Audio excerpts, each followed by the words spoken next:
ನಮಸ್ಕಾರ ಕನ್ಯಾರಾಶಿಯವರೇ, ಈ ಮಧ್ಯೆ ನಿಮ್ಮ ಜೀವನದಲ್ಲಿ ಏನು ನಡೆಯುತ್ತಿದೆ ಎಂದು ನಿಮಗೇನಾದರೂ ಅರ್ಥವಾಗುತ್ತಿದೆಯೇ?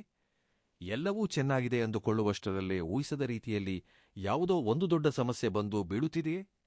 ಕೈಗೆ ಬಂದ ತುತ್ತು ಬಾಯಿಗೆ ಬರದಂತೆ ಕೆಳಗೆ ಬಿದ್ದು ಹೋಗುತ್ತಿದೆಯೇ? ಹಾಗಿದ್ದರೆ ನೀವು ತುಂಬಾ ಜಾಗರೂಕರಾಗಿ ಕೇಳಬೇಕಾದ ಒಂದು ಮುಖ್ಯವಾದ ವಿಷಯವಿದೆ.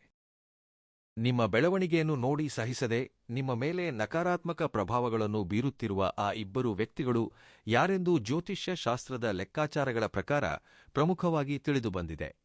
ಆ ವ್ಯಕ್ತಿಗಳ ಹೆಸರುಗಳನ್ನು ಕೇಳಿದರೆ ನೀವು ನಿಜವಾಗಿಯೂ ಆಶ್ಚರ್ಯಪಡುತ್ತೀರಿ. ದಯವಿಟ್ಟು ನೀವು ಒಂಟಿಯಾಗಿ ಪ್ರಶಾಂತವಾಗಿ ಇದ್ದಾಗ ಮಾತ್ರ ಈ ವಿಷಯವನ್ನು ಪೂರ್ತಿಯಾಗಿ ಗ್ರಹಿಸಿ, ಏಕೆಂದರೆ ಈ ದಿನ ನೀವು ತಿಳಿದುಕೊಳ್ಳಲಿರುವ ನಿಜಗಳು ನಿಮ್ಮ ಜೀವನವನ್ನು ಮತ್ತು ನಿಮ್ಮ ಆಲೋಚನಾ ವಿಧಾನವನ್ನು ಸಂಪೂರ್ಣವಾಗಿ ಬದಲಾಯಿಸಲಿವೆ.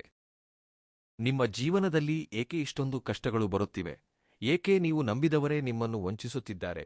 ಅಸಲು ನಿಮ್ಮ ಸುತ್ತಲಿರುವ ಆ ಅದೃಶ್ಯ ಶಕ್ತಿಗಳು ಯಾವುವು ಎಂಬ ವಿಷಯಗಳನ್ನೆಲ್ಲ ಇಂದು ನಾವು ಬಿಡಿಸಿ ವಿವರವಾಗಿ ತಿಳಿದುಕೊಳ್ಳೋಣ. ಆದ್ದರಿಂದ ಎಲ್ಲೂ ಗಮನ ಕಳೆದುಕೊಳ್ಳದೆ ತುಂಬಾ ಏಕಾಗ್ರತೆಯಿಂದ ಈ ವಿಡಿಯೋವನ್ನು ನೋಡಿ. ವಿಷಯದ ಅಸಲಿಗೆ ಹೋಗುವ ಮುನ್ನ ನಮ್ಮದೊಂದು ಸಣ್ಣ ವಿನಂತಿ. ನಮ್ಮ ಭಕ್ತಿ ಜ್ಯೋತಿಷ್ಯ ವಾಣಿ ಚಾನೆಲ್ನ ಈ ವಿಡಿಯೋವನ್ನು ತಕ್ಷಣವೇ ಒಂದು ಲೈಕ್ ಮಾಡಿ. ನೀವು ಮಾಡುವ ಒಂದು ಲೈಕ್ ನಮಗೆ ಎಷ್ಟೋ ಉತ್ಸಾಹವನ್ನು ನೀಡುತ್ತದೆ. ಹಾಗೆಯೇ ಇಂತಹ ಮತ್ತಷ್ಟು ಜ್ಯೋತಿಷ್ಯ ಶಾಸ್ತ್ರದ ರಹಸ್ಯಗಳನ್ನು ಸಂಶೋಧಿಸಿ ನಿಮ್ಮ ಮುಂದೆ ತರಲು ನಮಗೆ ಒಂದು ಸ್ಫೂರ್ತಿಯಾಗಿ ನಿಲ್ಲುತ್ತದೆ. ಹಾಗೆಯೇ ನಮ್ಮ ಚಾನೆಲ್ ಅನ್ನು ಇನ್ನೂ ಸಬ್ಸ್ಕ್ರೈಬ್ ಮಾಡಿಕೊಳ್ಳದಿದ್ದರೆ ಸಬ್ಸ್ಕ್ರೈಬ್ ಮಾಡಿಕೊಂಡು ಪಕ್ಕದಲ್ಲೇ ಇರುವ ಬೆಲ್ ಐಕಾನ್ ಒತ್ತಿ. ಇನ್ನು ಕೆಳಗೆ ಕಾಮೆಂಟ್ ಸೆಕ್ಷನ್ನಲ್ಲಿ ನೀವು ನಿತ್ಯವೂ ಆರಾಧಿಸುವ ನಿಮ್ಮ ಇಷ್ಟ ದೈವದ ಹೆಸರನ್ನು ತಪ್ಪದೇ ಬರೆಯಿರಿ. ಭಗವಂತನ ನಾಮಸ್ಮರಣೆಯೊಂದಿಗೆ ಯಾವುದೇ ಕೆಲಸವನ್ನು ಪ್ರಾರಂಭಿಸಿದರೆ ಎಲ್ಲಾ ಒಳ್ಳೆಯದೇ ನಡೆಯುತ್ತದೆ. ಆದ್ದರಿಂದ ನಿಮ್ಮ ಕುಲದೈವ ಅಥವಾ ನೀವು ಅತ್ಯಂತ ಭಕ್ತಿಯಿಂದ ಪೂಜಿಸುವ ದೇವರ ಹೆಸರನ್ನು ಬರೆಯಿರಿ. ಅದರ ಜೊತೆಗೆ ಪ್ರಸ್ತುತ ನೀವು ನಿಮ್ಮ ಜೀವನದಲ್ಲಿ ಎದುರಿಸುತ್ತಿರುವ ಪ್ರಮುಖ ಸಮಸ್ಯೆಯನ್ನು ಸಹ ಕಾಮೆಂಟ್ ಮಾಡಿ. ಅದು ಆರ್ಥಿಕ ಸಮಸ್ಯೆಯಾಗಿರಬಹುದು, ಅನಾರೋಗ್ಯದ ಸಮಸ್ಯೆಯಾಗಿರಬಹುದು ಅಥವಾ ಕೌಟುಂಬಿಕ ಕಲಹಗಳಾಗಿರಬಹುದು. ನೀವು ಬರೆಯುವ ಪ್ರತಿ ಕಾಮೆಂಟನ್ನು ನಾನು ಸ್ವತಃ ಓದುತ್ತೇನೆ. ಅದಕ್ಕೆ ತಕ್ಕಂತೆ ಮುಂಬರುವ ವಿಡಿಯೋಗಳಲ್ಲಿ ಜ್ಯೋತಿಷ್ಯ ಶಾಸ್ತ್ರದ ಪ್ರಕಾರ ಪರಿಹಾರಗಳನ್ನು ಹೇಳಲು ಖಂಡಿತವಾಗಿಯೂ ಪ್ರಯತ್ನಿಸುತ್ತೇನೆ. ನಿಮ್ಮ ಸಮಸ್ಯೆಗಳನ್ನು ಹಂಚಿಕೊಳ್ಳುವುದರಿಂದ ನಿಮ್ಮ ಮನಸ್ಸಿನ ಭಾರ ಅರ್ಧದಷ್ಟು ಕಡಿಮೆಯಾಗುತ್ತದೆ. ಕನ್ಯಾರಾಶಿಯವರೇ, ಒಂದು ಬಾರಿ ನಿಮ್ಮ ಕಳೆದ ಕೆಲವು ತಿಂಗಳುಗಳ ಅಥವಾ ವರ್ಷಗಳ ಜೀವನವನ್ನು ಹಿಂದಕ್ಕೆ ತಿರುಗಿ ನೋಡಿಕೊಳ್ಳಿ. ನೀವು ಎಷ್ಟೇ ಕಷ್ಟಪಟ್ಟರೂ, ಎಷ್ಟೇ ಪ್ರಾಮಾಣಿಕವಾಗಿ ಕೆಲಸ ಮಾಡಿದರೂ ಸರಿಯಾದ ಮನ್ನಣೆ ಸಿಗುತ್ತಿದೆಯೇ? ಇಲ್ಲ ತಾನೇ? ರಾತ್ರಿ ಹಗಲು ಕಷ್ಟಪಟ್ಟು ಒಂದು ಕೆಲಸವನ್ನು ಪೂರ್ತಿ ಮಾಡೋಣ ಎಂದು ಅಂದುಕೊಳ್ಳುತ್ತೀರಿ. 99% ಕೆಲಸ ಪೂರ್ತಿಯಾಗಿ ಹೋಗುತ್ತದೆ. ಇನ್ನು ನಾಳೆ ಎಲ್ಲಾ ಯಶಸ್ಸು ಅಂದುಕೊಳ್ಳುವಷ್ಟರಲ್ಲಿ ಊಹಿಸದ ರೀತಿಯಲ್ಲಿ ಯಾವುದೋ ಒಂದು ಅಡೆತಡೆ ಬಿದ್ದು ಹೋಗಿ ಆ ಕೆಲಸ ಅಲ್ಲಿಗಲ್ಲಿಗೆ ನಿಂತು ಹೋಗುತ್ತದೆ. ಏಕೆ ಹೀಗೆ ನಡೆಯುತ್ತಿದೆ ಎಂದು ನೀವು ಎಂದಾದರೂ ಯೋಚಿಸಿದ್ದೀರಾ? ನೀವು ಯಾರಿಗೂ ಯಾವುದೇ ದ್ರೋಹ ಮಾಡುವುದಿಲ್ಲ. ನಿಮ್ಮ ಮನಸ್ಸು ತುಂಬಾ ಸ್ವಚ್ಛವಾದದ್ದು. ಯಾರಾದರೂ ಕಷ್ಟದಲ್ಲಿದ್ದರೆ ನಿಮ್ಮ ಜೇಬಿನಲ್ಲಿರುವ ಹಣವನ್ನು ತೆಗೆದುಕೊಡುವಷ್ಟು ಕರುಣೆಯ ಗುಣ ನಿಮ್ಮದು. ಆದರೆ ನಿಮಗೆ ಕಷ್ಟ ಬಂದಾಗ ಮಾತ್ರ ನಿಮಗೆ ಸಹಾಯ ಮಾಡಲು ಯಾರೂ ಮುಂದೆ ಬರುವುದಿಲ್ಲ. ಮೇಲಾಗಿ ನೀವು ಯಾರಿಗೆ ಅತ್ಯಧಿಕವಾಗಿ ಸಹಾಯ ಮಾಡಿದ್ದೀರೋ ಅವರೇ ನಿಮಗೆ ಬೆನ್ನಿಗೆ ಚೂರಿ ಹಾಕುತ್ತಿರುತ್ತಾರೆ. ಆರ್ಥಿಕವಾಗಿ ಬೆಳೆಯಬೇಕೆಂದು ನೀವು ಎಷ್ಟೋ ಯೋಜನೆಗಳನ್ನು ಹಾಕಿಕೊಳ್ಳುತ್ತೀರಿ. ನಾಳೆಯಷ್ಟರಲ್ಲಿ ಕೈಗೆ ಹಣ ಸಿಗುತ್ತದೆ. ಆ ಹಣದಿಂದ ಸಾಲಗಳನ್ನು ತೀರಿಸಬಹುದು ಅಥವಾ ಯಾವುದಾದರೂ ಒಳ್ಳೆಯ ಕೆಲಸ ಪ್ರಾರಂಭಿಸಬಹುದು ಎಂದು ಎಷ್ಟೋ ಕನಸು ಕಾಣುತ್ತೀರಿ. ಆದರೆ ಸರಿಯಾದ ಸಮಯಕ್ಕೆ ಆ ಹಣ ಕೈಗೆ ಸಿಗದೆ ಹೋಗುವುದಲ್ಲದೆ ಇದ್ದಕ್ಕಿದ್ದಂತೆ ಯಾವುದೋ ಒಂದು ಅನಗತ್ಯವಾದ ಖರ್ಚು ಬಂದು ಇರುವ ಹಣವೆಲ್ಲ ನೀರಿನಂತೆ ಖರ್ಚಾಗಿ ಹೋಗುತ್ತದೆ. ಮನೆ ನಿರ್ಮಾಣವಿರಲಿ, ವ್ಯಾಪಾರವಿರಲಿ, ಮದುವೆಯ ಸಂಬಂಧವಿರಲಿ, ಉದ್ಯೋಗದ ಪ್ರಯತ್ನವಿರಲಿ, ಎಲ್ಲದರಲ್ಲೂ ಅಡೆತಡೆಗಳೇ ಎದುರಾಗುತ್ತಿವೆ. ಕನ್ಯಾರಾಶಿಯವರಿಗೆ ಬುಧನು ಅಧಿಪತಿ. ಬುಧನು ಅದ್ಭುತವಾದ ಬುದ್ಧಿವಂತಿಕೆಯನ್ನು, ವಿಶ್ಲೇಷಣಾತ್ಮಕ ಶಕ್ತಿಯನ್ನು ನೀಡುತ್ತಾನೆ. ನೀವು ಯಾವುದೇ ಕೆಲಸವನ್ನು ತುಂಬಾ ನಿಖರವಾಗಿ ಮಾಡಬೇಕೆಂದು ನೋಡುತ್ತೀರಿ. ಆದರೆ ಗ್ರಹಗತಿಗಳು ಅನುಕೂಲಿಸದ ಸಮಯದಲ್ಲಿ ನಿಮ್ಮ ಸುತ್ತಲಿರುವ ಮನುಷ್ಯರ ನಡವಳಿಕೆಯು ನಿಮ್ಮ ಜೀವನದ ಮೇಲೆ ತೀವ್ರವಾದ ಪ್ರಭಾವವನ್ನು ಬೀರುತ್ತದೆ. ಇಲ್ಲೇ ನೀವು ಒಂದು ಸತ್ಯವನ್ನು ಗ್ರಹಿಸಬೇಕು. ಕನ್ಯಾರಾಶಿಯವರ ಮೇಲೆ ಇತರರಿಗೆ ವಿಪರೀತವಾದ ಅಸೂಯೆ ಇರುತ್ತದೆ. ನೀವು ಪ್ರಶಾಂತವಾಗಿ ನಗುತ್ತಾ ಕಾಣಿಸಿಕೊಂಡರೆ ಸಾಕು, ನಿಮ್ಮ ಸುತ್ತಲಿರುವವರ ಹೊಟ್ಟೆಯಲ್ಲಿ ಉರಿ ಶುರುವಾಗುತ್ತದೆ. ಆ ಉರಿಯೇ ನಿಮ್ಮ ಪಾಲಿಗೆ ಶಾಪವಾಗಿ ಬದಲಾಗುತ್ತದೆ. ತುಂಬಾ ಜನ ಕನ್ಯಾರಾಶಿಯವರು ಪದೇ ಕೆಲಸಗಳು ನಿಂತು ಹೋಗುತ್ತಿದ್ದರೆ, ನನಗೆ ಯಾರಾದರೂ ಮಾಟಮಂತ್ರ ಮಾಡಿಸಿದ್ದಾರೇನೋ, ನನ್ನನ್ನು ಯಾರಾದರೂ ಕಟ್ಟಿಹಾಕಿದ್ದಾರೇನೋ, ನನ್ನ ಬೆಳವಣಿಗೆ ನಿಂತು ಹೋಗಬೇಕೆಂದು ಯಾರಾದರೂ ಪೂಜೆಗಳನ್ನು ಮಾಡಿಸಿದ್ದಾರೇನೋ ಎಂದು ವಿಪರೀತವಾಗಿ ಭಯಪಡುತ್ತಿರುತ್ತಾರೆ. ಇಲ್ಲಿ ನಾವು ಜ್ಯೋತಿಷ್ಯ ಸಾಂಪ್ರದಾಯಿಕ ನಂಬಿಕೆಗಳ ಪ್ರಕಾರ ಒಂದು ವಿಷಯವನ್ನು ತುಂಬಾ ಸ್ಪಷ್ಟವಾಗಿ ಸಮತೋಲನವಾಗಿ ಅರ್ಥಮಾಡಿಕೊಳ್ಳಬೇಕು. ಸಣ್ಣ ಸಮಸ್ಯೆಗೆ ಪ್ರತಿ ಅಡೆತಡೆಗೆ ಮಾಟಮಂತ್ರವೇ ಕಾರಣವೆಂದು ನಿರ್ಧರಿಸಿಕೊಳ್ಳುವುದು ಸಂಪೂರ್ಣವಾಗಿ ತಪ್ಪು. ಈ ಸೃಷ್ಟಿಯಲ್ಲಿ ನಕಾರಾತ್ಮಕ ಶಕ್ತಿ ಎಷ್ಟು ನಿಜವೋ ಅದನ್ನು ಮೀರಿಸುವ ಸಕಾರಾತ್ಮಕ ಶಕ್ತಿ ಎಷ್ಟು ನಿಜವೋ ಅದನ್ನು ಮೀರಿಸುವ ಸಕಾರಾತ್ಮಕ ಶಕ್ತಿ ಕೂಡ ಅಷ್ಟೇ ನಿಜ. ಕೆಲವು ಬಾರಿ ನಿಮಗೆ ಎದುರಾಗುವ ಸರಣಿ ಸೋಲುಗಳಿಗೆ ಕಾರಣ ಕೇವಲ ನಿಮ್ಮ ಮಾನಸಿಕ ಒತ್ತಡವಿರಬಹುದು. ನೀವು ಹೆಚ್ಚಾಗಿ ಯೋಚಿಸುವುದು, ಸಣ್ಣ ವಿಷಯಕ್ಕೆ ಭಯಪಡುವುದರಿಂದ ನಿಮ್ಮ ನಿರ್ಧಾರಗಳು ತಪ್ಪುತ್ತಿರಬಹುದು. ಹಾಗೆಯೇ ನಿಮ್ಮ ಸುತ್ತಲಿರುವ ಪ್ರತಿಕೂಲ ವಾತಾವರಣ ಕೂಡ ನಿಮ್ಮ ಸೋಲಿಗೆ ಒಂದು ಕಾರಣವಾಗಿರಬಹುದು. ಆದರೆ ಇಲ್ಲಿ ತಳ್ಳಿಹಾಕಲಾಗದ ಮತ್ತೊಂದು ಸಾಂಪ್ರದಾಯಿಕ ನಂಬಿಕೆ ಕೂಡ ಇದೆ. ನಮ್ಮ ಹಿರಿಯರು ಯಾವಾಗಲೂ ಹೇಳುತ್ತಿರುತ್ತಾರೆ, ನರದೃಷ್ಟಿಗೆ ಕೃಷ್ಣಶಿಲೆ ಕೂಡ ಒಡೆಯುತ್ತದೆ ಎಂದು. ಈ ನರಘೋಷ ಅಥವಾ ದೃಷ್ಟಿ ದೋಷ ಎಂಬುದು ತುಂಬಾ ಶಕ್ತಿಯುತವಾದದ್ದು. ನೀವು ಒಂದು ಹೊಸ ಬಟ್ಟೆ ಹಾಕಿಕೊಂಡು ಹೊರಗೆ ಹೋದರೂ, ಎಷ್ಟೋ ಕಷ್ಟಪಟ್ಟು ಒಂದು ಹೊಸ ವಾಹನ ಕೊಂಡುಕೊಂಡರು, ಅಥವಾ ನಿಮ್ಮ ಮಕ್ಕಳು ವಿದ್ಯಾಭ್ಯಾಸದಲ್ಲಿ ಅತ್ಯುನ್ನತ ಮಟ್ಟದಲ್ಲಿ ರಾಣಿಸುತ್ತಿದ್ದರು, ನಿಮ್ಮ ಸುತ್ತಲಿರುವ ಕೆಲವು ಜನರ ಕಣ್ಣುಗಳು ಯಾವಾಗಲೂ ನಿಮ್ಮ ಮೇಲೆಯೇ ಇರುತ್ತವೆ. ಅವರು ಹೊರಗೆ ನಗುತ್ತಾ ಮಾತನಾಡಿಸಿದರೂ ಅವರ ಮನಸ್ಸಿನಲ್ಲಿ ಮಾತ್ರ, ಇವರು ಭಲೆ ಉದ್ಧಾರವಾಗಿ ಬಿಡುತ್ತಿದ್ದಾರಲ್ಲ, ಇವರಿಗೆ ಅಷ್ಟೊಂದು ಅದೃಷ್ಟವೇ, ನಿನ್ನೆಯವರೆಗೂ ನಮ್ಮೊಂದಿಗೆ ಸಮಾನವಾಗಿ ಇದ್ದವರು ಈ ದಿನ ನಮಗಿಂತ ಮುಂದೆ ಹೊರಟು ಹೋಗುತ್ತಿದ್ದಾರಲ್ಲ ಎಂದು ವಿಪರೀತವಾದ ಅಸೂಯೆ ಪಟ್ಟುಕೊಳ್ಳುತ್ತಾರೆ. ಅವರು ಮನಸ್ಸಿನಲ್ಲಿ ಅಂದುಕೊಳ್ಳುವ ಆ ತೀವ್ರವಾದ ಅಸೂಯೆಯವರ ಕಣ್ಣುಗಳಿಂದ ಒಂದು ಪ್ರತಿಕೂಲ ಶಕ್ತಿಯಾಗಿ ಬದಲಾಗಿ ನಿಮ್ಮ ದೇಹಕ್ಕೆ ಇರುವ ಪ್ರಭಾವಲಯವನ್ನು ಹಾಳು ಮಾಡುತ್ತದೆ. ಈ ತೀವ್ರವಾದ ದೃಷ್ಟಿ ದೋಷವೇ ಕೆಲವು ಬಾರಿ ಬೇರೆಲ್ಲ ನಕಾರಾತ್ಮಕ ಶಕ್ತಿಗಿಂತ ಭಯಂಕರವಾಗಿ ಕೆಲಸ ಮಾಡುತ್ತದೆ. ಇದರ ಪ್ರಭಾವದಿಂದ ನಿಮ್ಮ ಮನೆಯಲ್ಲಿ ಪ್ರಶಾಂತತೆ ಸಂಪೂರ್ಣವಾಗಿ ಲೋಪವಾಗುತ್ತದೆ. ನಿಮ್ಮ ಮೇಲೆ ಅಥವಾ ನಿಮ್ಮ ಮನೆಯ ಮೇಲೆ ಯಾವುದೇ ಪ್ರತಿಕೂಲ ಶಕ್ತಿ ಅಥವಾ ತೀವ್ರವಾದ ದೃಷ್ಟಿ ದೋಷ ಇದ್ದಾಗ ಕೆಲವು ಸೂಚನೆಗಳು ಸ್ಪಷ್ಟವಾಗಿ ಕಾಣಿಸುತ್ತವೆ ಎಂದು ಜ್ಯೋತಿಷ್ಯ ವಾಸ್ತುತಜ್ಞರು ಹೇಳುತ್ತಾರೆ. 1. ಪತಿ ಪತ್ನಿಯರ ನಡುವೆ ಅಥವಾ ಕುಟುಂಬದ ಸದಸ್ಯರ ನಡುವೆ ಅಕಾರಣವಾಗಿ ಜಗಳಗಳು ಬರುತ್ತಿರುತ್ತವೆ. ಬೆಳಿಗ್ಗೆಯೆಲ್ಲ ಎಷ್ಟೋ ಪ್ರೀತಿಯಿಂದ ಇರುತ್ತಾರೆ, ಆದರೆ ಸಂಜೆಯಾಗುವಷ್ಟರಲ್ಲಿ ಏನೇನೋ ಸಣ್ಣ ಸಣ್ಣ ವಿಷಯಗಳಿಗೆ ಒಬ್ಬರ ಮುಖ ಒಬ್ಬರು ನೋಡಿದರೆ ಉರಿಯುವಷ್ಟು ಕೋಪ ಬರುತ್ತದೆ. ಅಸಲು ಏಕೆ ಜಗಳವಾಡುತ್ತಿದ್ದೇವೋ ಕೂಡ ತಿಳಿಯದ ಪರಿಸ್ಥಿತಿ ಇರುತ್ತದೆ. 2. ಆಸ್ಪತ್ರೆಗೆ ಹೋಗಿ ಎಷ್ಟು ಪರೀಕ್ಷೆಗಳನ್ನು ಮಾಡಿಸಿದರೂ ವರದಿಗಳೆಲ್ಲ ಸಾಮಾನ್ಯ ಎಂದೇ ಬರುತ್ತವೆ. ವೈದ್ಯರು ನಿಮಗೆ ಯಾವುದೇ ಕಾಯಿಲೆ ಇಲ್ಲ ಎಂದು ಹೇಳುತ್ತಾರೆ, ಆದರೆ ನಿಮ್ಮ ಶರೀರದಲ್ಲಿ ಯಾವಾಗಲೂ ಯಾವುದೋ ಒಂದು ತಿಳಿಯದ ಆಯಾಸ, ಹೆಗಲ ನೋವು, ತೀವ್ರವಾದ ತಲೆನೋವು, ಯಾವುದೇ ಕೆಲಸ ಮಾಡಲು ಮನಸ್ಸಾಗದಿರುವುದು ಮುಂತಾದವು ಕಾಡುತ್ತಿರುತ್ತವೆ. 3. ರಾತ್ರಿ ಮಲಗಿದಾಗ ಅಕಸ್ಮಾತ್ತಾಗಿ ಎಚ್ಚರವಾಗುವುದು, ಯಾರೋ ಕರೆದಂತೆ ಅನಿಸುವುದು ಅಥವಾ ನಿದ್ರೆಯಲ್ಲಿ ಮೇಲಿಂದ ಯಾರೋ ಗಟ್ಟಿಯಾಗಿ ಒತ್ತಿ ಹಿಡಿದಂತೆ ಉಸಿರಾಡಲು ಕಷ್ಟವಾಗುವುದು ನಡೆಯುತ್ತಿರುತ್ತವೆ. ತುಂಬಾ ಭಯಂಕರವಾದ ಕನಸುಗಳು ಬರುತ್ತಿರುತ್ತವೆ. 4. ಮನೆಯಲ್ಲಿರುವ ಎಲೆಕ್ಟ್ರಾನಿಕ್ ವಸ್ತುಗಳು ಪದೇ ಪದೇ ಸುಟ್ಟು ಹೋಗುವುದು, ರಿಪೇರಿಗೆ ಬರುವುದು ನಡೆಯುತ್ತದೆ. ಹಾಗೆಯೇ ಪೂಜಾ ಕೋಣೆಯಲ್ಲಿ ಭಕ್ತಿಯಿಂದ ಹಚ್ಚಿದ ದೀಪವು ಗಾಳಿ ಇಲ್ಲದಿದ್ದರೂ ಅಕಾರಣವಾಗಿ ಆರಿಹೋಗುವುದು ಅಥವಾ ಮನೆಯಲ್ಲಿ ಎಷ್ಟೋ ಪ್ರೀತಿಯಿಂದ ಬೆಳೆಸುವ ತುಳಸಿ ಗಿಡ ಪದೇ ಪದೇ ಒಣಗಿ ಹೋಗುವುದು ಮುಂತಾದವು ನಡೆಯುತ್ತಿರುತ್ತವೆ. 5. ಇಡೀ ಮನೆ ಸ್ವಚ್ಛವಾಗಿಯೇ ಇದ್ದರೂ ಆಗಾಗ್ಗೆ ಎಲ್ಲಿಂದಲೋ ಒಂದು ರೀತಿಯ ದುರ್ವಾಸನೆ ಬರುವುದು, ಮನಸ್ಸಿನಲ್ಲಿ ಯಾವಾಗಲೂ ಯಾವುದೋ ತಿಳಿಯದ ಭಯ, ಎದೆನಡುಕ, ತೀವ್ರವಾದ ಆತಂಕ ಬೆಂಬಿಡದೆ ಕಾಡುವುದು ನಡೆಯುತ್ತದೆ.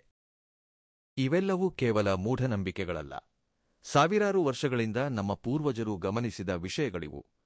ಇಂತಹವು ನಡೆಯುತ್ತಿರುವಾಗ ಅದು ಖಂಡಿತವಾಗಿಯೂ ನಿಮ್ಮ ಮೇಲಿರುವ ಇತರರ ಕೆಟ್ಟ ದೃಷ್ಟಿ ಅಥವಾ ಪ್ರತಿಕೂಲ ಶಕ್ತಿಯ ಪ್ರಭಾವ ಎಂದು ಜ್ಯೋತಿಷ್ಯ ಶಾಸ್ತ್ರ ಮತ್ತು ನಮ್ಮ ಸಾಂಪ್ರದಾಯಿಕ ನಂಬಿಕೆಗಳು ಸ್ಪಷ್ಟವಾಗಿ ಹೇಳುತ್ತಿವೆ. ಮತ್ತೊಂದು ಆಶ್ಚರ್ಯಕರ ವಿಷಯ ಇನ್ನೂ ಇದೆ. ಇದೆಲ್ಲವನ್ನೂ ನಿಮ್ಮ ಶತ್ರುಗಳು ಮಾಡುತ್ತಿದ್ದಾರೆ ಅಥವಾ ನಿಮಗೆ ಪರಿಚಯವಿಲ್ಲದ ಯಾರೋ ಮಾಡುತ್ತಿದ್ದಾರೆ ಎಂದು ನೀವು ಅಂದುಕೊಳ್ಳುತ್ತಿದ್ದೀರೇನೋ, ಆದರೆ ಅಸಲಿ ನಿಜವೇ ಬೇರೆ. ಕನ್ಯಾರಾಶಿಯವರೇ, ನೀವು ಯಾವಾಗಲೂ ನೆನಪಿನಲ್ಲಿಟ್ಟುಕೊಳ್ಳಬೇಕಾದ ವಿಷಯ ಒಂದಿದೆ. ನಿಮಗೆ ಹಾನಿ ಮಾಡಬೇಕೆಂದುಕೊಳ್ಳುವವರು ಎಲ್ಲೋ ದೂರದ ಊರಿನಲ್ಲಿ ಇರುವುದಿಲ್ಲ. ಮುಖ ಕೂಡ ತಿಳಿಯದ ಅಪರಿಚಿತರು ನಿಮ್ಮ ಮೇಲೆ ಎಂದಿಗೂ ಅಸೂಯೆ ಪಡುವುದಿಲ್ಲ. ನಿಮಗೆ ಅತ್ಯಂತ ಹತ್ತಿರವಾಗಿ ಇರುವವರೇ ನಿಮ್ಮ ಪತನಕ್ಕೆ ಮುಖ್ಯ ಕಾರಣವಾಗುತ್ತಾರೆ. ನಿಮ್ಮೊಂದಿಗೆ ಕುಳಿತು ದಿನವೂ ಊಟ ಮಾಡುವವರು, ನಿಮ್ಮ ಮನೆಗೆ ಬಂದು ನಿಮ್ಮೊಂದಿಗೆ ಗಂಟೆಗಟ್ಟಲೆ ಹರಟೆ ಹೊಡೆಯುವವರೇ, ನಿನ್ನಂಥ ಒಳ್ಳೆಯವನು ಈ ಲೋಕದಲ್ಲೇ ಇಲ್ಲ ಎಂದು ನಿಮ್ಮ ಮುಖದ ಮೇಲೆಯೇ ಹೊಗಳುವವರೇ ನಿಮ್ಮ ಬೆನ್ನ ಹಿಂದೆ ದೊಡ್ಡ ದೊಡ್ಡ ಗುಂಡಿಗಳನ್ನು ತೋಡುತ್ತಿರುತ್ತಾರೆ. ಬಂಧುಗಳ ರೂಪದಲ್ಲಿ, ಸ್ನೇಹಿತರ ರೂಪದಲ್ಲಿ ಅಥವಾ ನೆರೆಹೊರೆಯವರ ರೂಪದಲ್ಲಿ ಈ ಪ್ರತಿಕೂಲ ಶಕ್ತಿಗಳು ನಿಮ್ಮ ಸುತ್ತಲೇ ತಿರುಗುತ್ತಿರುತ್ತವೆ. ಇವರಿಗೆ ನಿಮ್ಮ ಬೆಳವಣಿಗೆ ಏನೇನೂ ಇಷ್ಟವಿರುವುದಿಲ್ಲ. ನೀವು ಕಷ್ಟದಲ್ಲಿದ್ದಾಗ ನಿಮ್ಮ ಹತ್ತಿರಕ್ಕೆ ಬಂದು ಸಮಾಧಾನ ಮಾಡುತ್ತಿರುವಂತೆ ನಟಿಸುತ್ತಾರೆ. ಆದರೆ ಒಳಗಡೆ ಮಾತ್ರ ನೀವು ಇನ್ನೂ ಕಷ್ಟಗಳ ಪಾಲಾಗಬೇಕೆಂದು ಕೋರುತ್ತಾರೆ. ಹೊರಗೆ ಮಾತ್ರ ನೀವು ತುಂಬಾ ಚೆನ್ನಾಗಿರಬೇಕು ಎಂದು ನಗುತ್ತಾ ಹೇಳುತ್ತಾರೆ. ಆದರೆ ಒಳಗಡೆ ಮಾತ್ರ ಇವನು ಯಾವಾಗ ನಾಶವಾಗಿ ಹೋಗುತ್ತಾನೋ ಎಂದು ಕಾಯುತ್ತಾ ಕುಳಿತಿರುತ್ತಾರೆ. ಆ ವ್ಯಕ್ತಿಗಳ ಕಣ್ಣುಗಳಲ್ಲಿರುವ ವಿಷಪೂರಿತವಾದ ಅಸೂಯೆಯೇ ಸಾಕು ನಿಮ್ಮ ಜೀವನವನ್ನು ಅಸ್ತವ್ಯಸ್ತ ಮಾಡಲು. ಆ ವ್ಯಕ್ತಿಗಳಿಂದಲೇ ನಿಮ್ಮ ವ್ಯಾಪಾರಗಳು ನಷ್ಟ ಅನುಭವಿಸುತ್ತಿರಬಹುದು, ನಿಮ್ಮ ಮದುವೆಯ ಸಂಬಂಧಗಳು ಕೊನೆಯ ನಿಮಿಷದಲ್ಲಿ ಕೆಡುತ್ತಿರಬಹುದು, ಅಥವಾ ಪತಿಪತ್ನಿಯರ ನಡುವೆ ಅನುಮಾನದ ಬೀಜಗಳು ಮೊಳಕೆಯೊಡೆಯುತ್ತಿರಬಹುದು. ಈಗ ಪ್ರಮುಖವಾದ ವಿಷಯಕ್ಕೆ ಬಂದುಬಿಟ್ಟಿದ್ದೇವೆ. ಕನ್ಯಾರಾಶಿಯವರ ಮೇಲೆ ಇಷ್ಟೊಂದು ದ್ವೇಷ ಕಟ್ಟಿ ತೀವ್ರವಾದ ಅಸೂಯೆಯಿಂದ ಅವರ ಜೀವನವನ್ನು ತೊಂದರೆಗೆ ಸಿಲುಕಿಸಲು ನೋಡುತ್ತಿರುವ ಆ ವ್ಯಕ್ತಿಗಳು ಯಾರು? ಇಲ್ಲಿ ನೀವು ಒಂದು ಪ್ರಮುಖವಾದ ವಿಷಯವನ್ನು ತುಂಬಾ ಸ್ಪಷ್ಟವಾಗಿ ಗಮನಿಸಬೇಕು. ಜ್ಯೋತಿಷ್ಯ ವಿಶ್ಲೇಷಣೆಯ ಪ್ರಕಾರ ನಕ್ಷತ್ರ ಪಾದಗಳು, ಗ್ರಹಗಳ ಸ್ಥಿತಿಗಳ ಆಧಾರದ ಮೇಲೆ ಒಬ್ಬ ವ್ಯಕ್ತಿಯ ಜೀವನದಲ್ಲಿ ಪ್ರತಿಕೂಲ ಶಕ್ತಿಯನ್ನು ಉಂಟುಮಾಡುತ್ತಿರುವ ವ್ಯಕ್ತಿಗಳ ಪೂರ್ಣ ಹೆಸರುಗಳನ್ನು ನೇರವಾಗಿ ಹೇಳುವುದು ಶಾಸ್ತ್ರಬದ್ಧವಾಗಿ ಸರಿಯಲ್ಲ. ಶಾಸ್ತ್ರವು ಯಾವಾಗಲೂ ದಾರಿ ತೋರಿಸುತ್ತದೆ, ಆದರೆ ಫಲಾನಾ ವ್ಯಕ್ತಿಯೇ ಅಪರಾಧಿ ಎಂದು ಬೆರಳು ಮಾಡಿ ತೋರಿಸುವುದಿಲ್ಲ. ಏಕೆಂದರೆ ಜ್ಯೋತಿಷ್ಯ ಶಾಸ್ತ್ರ ಎಂಬುದು ಗ್ರಹಗಳ ಸಂಚಾರದ ಮೇಲೆ ಆಧಾರಪಟ್ಟಿರುತ್ತದೆಯೇ ಹೊರತು ಇದು ಯಾರನ್ನೂ ಅಪರಾಧಿಗಳನ್ನಾಗಿ ನಿಲ್ಲಿಸುವ ನ್ಯಾಯಾಲಯವಲ್ಲ. ಆದರೆ ಶತ್ರು ಸ್ಥಾನಗಳಲ್ಲಿರುವ ಗ್ರಹಗಳ ಚಲನೆ ಮತ್ತು ಕನ್ಯಾರಾಶಿಯವರ ಜಾತಕ ಚಕ್ರದ 6ನೇ ಮತ್ತು 8ನೇ ಸ್ಥಾನಗಳ ಪ್ರಭಾವವನ್ನು ವಿಶ್ಲೇಷಿಸಿದರೆ ನಿಮ್ಮ ಜೀವನದಲ್ಲಿ ತೀವ್ರವಾದ ಅಡೆತಡೆಗಳನ್ನು ಉಂಟುಮಾಡುತ್ತಿರುವ ಆ ವ್ಯಕ್ತಿಗಳ ಹೆಸರುಗಳು ಕೆಲವು ನಿರ್ದಿಷ್ಟವಾದ ಅಕ್ಷರಗಳಿಂದ ಪ್ರಾರಂಭವಾಗುವ ಅವಕಾಶ ಹೆಚ್ಚಾಗಿದೆ ಎಂದು ಜ್ಯೋತಿಷ್ಯದಲ್ಲಿ ಹೇಳಲಾಗುತ್ತದೆ. ಆ ಕನ್ನಡದ ಅಕ್ಷರಗಳೆಂದರೆ ಅ, ಕ, ಮ, ರ, ಸ, ವ. ಇಲ್ಲಿ ನೀವು ಮತ್ತೊಂದು ವಿಷಯವನ್ನು ತುಂಬಾ ಸ್ಪಷ್ಟವಾಗಿ ಅರ್ಥಮಾಡಿಕೊಳ್ಳಬೇಕು. ಈ ಅಕ್ಷರಗಳಿಂದ ಹೆಸರಿರುವ ನಿಮ್ಮ ಬಂಧುಗಳು, ಸ್ನೇಹಿತರು ಎಲ್ಲರೂ ನಿಮಗೆ ಶತ್ರುಗಳು ಎಂದು ಇದರ ಅರ್ಥ ಖಂಡಿತವಾಗಿಯೂ ಅಲ್ಲ. ನಿಮ್ಮ ಸುತ್ತಲಿರುವವರಲ್ಲಿ ನಿಮ್ಮ ಮೇಲೆ ತೀವ್ರವಾದ ಅಸೂಯೆ ಬೆಳೆಸಿಕೊಂಡಿರುವವರ ಹೆಸರುಗಳಲ್ಲಿ ಈ ಅಕ್ಷರಗಳು ಇರಬಹುದು ಎಂಬುದು ಒಂದು ಜ್ಯೋತಿಷ್ಯದ ಅಂದಾಜು ಮಾತ್ರ. ಈ ಅಕ್ಷರಗಳನ್ನು ಕೇಳಿದ ತಕ್ಷಣ ನಿಮ್ಮ ಸುತ್ತಲಿರುವ ಆ ಹೆಸರಿನವರನ್ನು ನೋಡಿ ನೀವೇನೋ ವಿಪರೀತವಾಗಿ ಭಯಪಟ್ಟುಕೊಳ್ಳಬೇಡಿ ಅಥವಾ ಅವರನ್ನು ಅನುಮಾನಿಸಿ ಅವರೊಂದಿಗೆ ಅನಗತ್ಯವಾದ ಜಗಳಗಳಿಗೆ ಇಳಿಯಬೇಡಿ. ಇದು ಕೇವಲ ನೀವು ಜಾಗರೂಕರಾಗಲು, ಯಾರೊಂದಿಗೆ ಎಷ್ಟು ದೂರ ಇರಬೇಕೆಂದು ತಿಳಿದುಕೊಳ್ಳಲು, ನಿಮ್ಮ ವೈಯಕ್ತಿಕ ವಿಷಯಗಳನ್ನು ಎಲ್ಲರೊಂದಿಗೆ ಹಂಚಿಕೊಳ್ಳದೆ ರಹಸ್ಯವಾಗಿಡಲು ಒಂದು ಸೂಚನೆ ಮಾತ್ರ ಎಂದು ಗ್ರಹಿಸಿ. ವೈಯಕ್ತಿಕವಾಗಿ ಯಾರನ್ನೂ ನಿಂದಿಸಬೇಕಾದ ಅಗತ್ಯವಿಲ್ಲ. ನಮ್ಮ ರಕ್ಷಣೆ ನಾವು ನೋಡಿಕೊಳ್ಳುವುದೇ ಅತ್ಯುತ್ತಮ. ನಮ್ಮ ಬೆಳವಣಿಗೆಗಾಗಿ ನಾವು ದೈವದ ಮೇಲೆ ಭಾರ ಹಾಕಿ ಮುಂದೆ ಸಾಗಬೇಕು. ಸಮಸ್ಯೆ ಇರುವಲ್ಲಿ ಪರಿಹಾರ ಕೂಡ ಖಂಡಿತವಾಗಿಯೂ ಇರುತ್ತದೆ. ಯಾರೋ ನಮಗೆ ಕೆಡುಕು ಮಾಡಲು ನೋಡುತ್ತಿದ್ದಾರೆ ಎಂದು ಭಯಪಡುವುದನ್ನು ಸಂಪೂರ್ಣವಾಗಿ ಬಿಟ್ಟುಬಿಡಿ.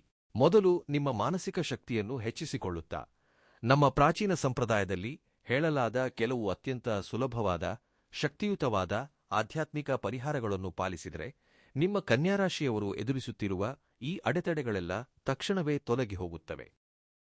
ಒಂದು ಸಮಸ್ತ ನಕಾರಾತ್ಮಕ ಶಕ್ತಿಗೆ ಒಂದೇ ಒಂದು ಅದ್ಭುತವಾದ ವಿರುಗುಡು ಎಂದರೆ ಅಗ್ನಿದೇವನು. ದಿನವೂ ಸಂಜೆಯ ಸಂಧ್ಯಾ ಸಮಯದಲ್ಲಿ, ಅಂದರೆ ಸೂರ್ಯನು ಅಸ್ತಮಿಸುವ 6 ಗಂಟೆಯಿಂದ 7 ಗಂಟೆಯ ನಡುವೆ ನಿಮ್ಮ ಮನೆಯ ಪೂಜಾ ಮಂದಿರದಲ್ಲಿ ಮತ್ತು ತುಳಸಿಕಟ್ಟೆಯ ಹತ್ತಿರ ತಪ್ಪದೇ ದೀಪವನ್ನು ಹಚ್ಚಿ. ಹಸುವಿನ ತುಪ್ಪದಿಂದ ಅಥವಾ ಶುದ್ಧವಾದ ಎಳ್ಳೆಣ್ಣೆಯಿಂದ ದೀಪ ಹಚ್ಚಿದರೆ ನಿಮ್ಮ ಮನೆಯಲ್ಲಿರುವ ದಾರಿದ್ರ್ಯ, ದೃಷ್ಟಿ, ಪ್ರತಿಕೂಲ ಶಕ್ತಿಗಳೆಲ್ಲ ಪಟಾಪಂಚಲಾಗಿ ಹೋಗುತ್ತವೆ. ದೀಪ ಎಂಬುದು ಲಕ್ಷ್ಮೀದೇವಿಯ ಪ್ರತಿರೂಪ. ಆ ಬೆಳಕು ನಿಮ್ಮ ಜೀವನದ ಕತ್ತಲನ್ನು ಕೂಡ ಓಡಿಸುತ್ತದೆ. 2. ಇದು ತುಂಬಾ ಶಕ್ತಿಯುತವಾದ ವಾಸ್ತು ಮತ್ತು ಸಾಂಪ್ರದಾಯಿಕ ಉಪಾಯ. ವಾರದಲ್ಲಿ ಕನಿಷ್ಠ 2 ಬಾರಿ, ಅಂದರೆ ಮಂಗಳವಾರ ಮತ್ತು ಶುಕ್ರವಾರದ ದಿನಗಳಲ್ಲಿ ಮನೆ ಒರೆಸುವ ನೀರಿಗೆ ಸ್ವಲ್ಪ ಕಲ್ಲುಪ್ಪು ಮತ್ತು ಚಿಟಿಕೆ ಅರಿಶಿನ ಹಾಕಿ ಇಡೀ ಮನೆ ಸ್ವಚ್ಛವಾಗಿ ಒರೆಸಿ. ಸಮುದ್ರದಿಂದ ಹುಟ್ಟಿದ ಉಪ್ಪಿಗೆ ನಕಾರಾತ್ಮಕ ಶಕ್ತಿಗಳನ್ನು ತನ್ನೊಳಗೆ ಎಳೆದುಕೊಳ್ಳುವ ಅದ್ಭುತವಾದ ಗುಣವಿರುತ್ತದೆ. ಹೀಗೆ ಮಾಡುವುದರಿಂದ ಮನೆಯಲ್ಲಿ ನರದೃಷ್ಟಿಯೆಲ್ಲ ಹೊರಟು ಹೋಗಿ ಮನೆಯಲ್ಲಿ ಒಂದು ದೊಡ್ಡ ಸಕಾರಾತ್ಮಕ ಶಕ್ತಿ ಬರುತ್ತದೆ ಮತ್ತು ಕೌಟುಂಬಿಕ ಮನಸ್ತಾಪಗಳು ದೂರವಾಗುತ್ತವೆ.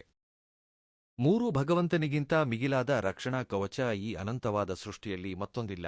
ನಿಮಗೆ ಯಾವ ದೇವರೆಂದರೆ ಇಷ್ಟವೋ ಅಥವಾ ನಿಮ್ಮ ಕುಲದೈವ ಯಾರೋ ದಿನವೂ ಬೆಳಿಗ್ಗೆ ನಿದ್ರೆಯಿಂದ ಏಳುತ್ತಲೇ ಮನಪೂರ್ವಕವಾಗಿ ಏಕಾಗ್ರತೆಯಿಂದ ಅವರನ್ನು ಪ್ರಾರ್ಥಿಸಿ. ನಿಮಗೆ ಸಾಧ್ಯವಾದರೆ ದೇವಸ್ಥಾನಕ್ಕೆ ವಾರಕ್ಕೆ 1 ಬಾರಿ ಖಂಡಿತವಾಗಿಯೂ ಹೋಗಿ ಬನ್ನಿ. ದೇವಸ್ಥಾನದಲ್ಲಿನ ಆ ಸಕಾರಾತ್ಮಕ ವಾತಾವರಣ ನಿಮ್ಮ ಮನಸ್ಸಿಗೆ ಎಷ್ಟೋ ಶಾಂತಿಯನ್ನೂ ನೀಡುತ್ತದೆ.